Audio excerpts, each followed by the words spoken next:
So how am I using SolarEdge to get the cost of electricity down in my home? Well, I'm doing something a little bit interesting recently. I've switched over to a new electricity plan. Now, instead of having a standard time of use, I now have incredibly cheap electricity between midnight and 6 a.m., only 8 cents per kilowatt on this EV plan.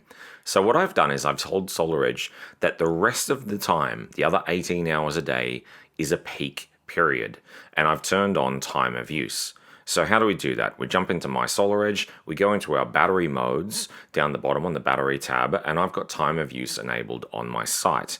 So I've gone into my time of use settings, edited those, and I've said the peak period is from 6 a.m. until midnight the next day. So I have an 18-hour peak period. Now the result of this is that SolarEdge is going to then try to figure out what my average energy needs are in that 18-hour period, figure out what my solar yield is likely to be the next day with the weather forecast, and what my average usage requirements are.